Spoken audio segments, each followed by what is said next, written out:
Thatta, doctor Muhammad Imran Khan کی خصوصی ہدایت پر ضلع بھر کی پولیس کا جرائم اور منشیات اور گٹکے کے خلاف کامیاب کارروائیوں کا سلسلہ تیزی سے جاری۔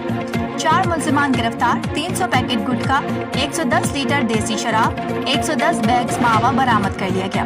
S S P Thatta doctor Muhammad Imran Khan کی خصوصی ہدایت پر ضلع بھر میں پولیس کی کامیاب کارروائیوں کا سلسلہ تیزی سے جاری ہے۔ ایس ایچ او تھانہ جھرک سب انسپکٹر زاہد حسین شیخ اور in charge police post Ongar A S I Hadi Bakhsh Chandio نے بم اسٹاف کے دوران گشت کارروائیاں کر کے 2 ملزمان واحد بخش ببر کو 300 پیکٹ گٹکا ماوا اور گلشیر لاشاری کو 30 لیٹر اور 50 بیگز دیسی شراب سمیت گرفتار کر کے تھانہ جھرک میں 2 الگ الگ مقدمات درج کر لیے۔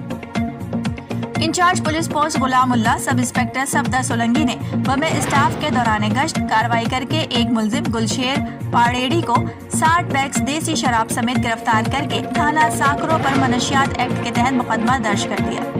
S H O sub inspector تھانہ کے ٹی بندر سب انسپکٹر جمیل چانڈیو نے بم اسٹاف کے دوران گشت کارروائی کر کے ایک ملزم حسین ملا کو 60 لیٹر اور 20 بیگز دیسی شراب سمیت گرفتار کر کے تھانہ کے ٹی بندر پر مقدمہ درج کر لیا۔ پولیس کی کامیاب کارروائیوں پر جھرک اونگر اور ساکرو کی رہائشیوں نے S S P Thatta doctor Muhammad Imran Khan, S H O تھانہ Jhirk Zahid Hussain Shaikh, in charge police post Ongar Hadi Bakhsh Chandio, in charge police post Ghulam Allah Safdar Solangi, S H O تھانہ کے ٹی بندر جمیل چانڈیو اور پوری پولیس پارٹی کو خراج تحسین پیش کیا۔ رپورٹ عبدالحفیظ نوہڑیو، ٹھٹا۔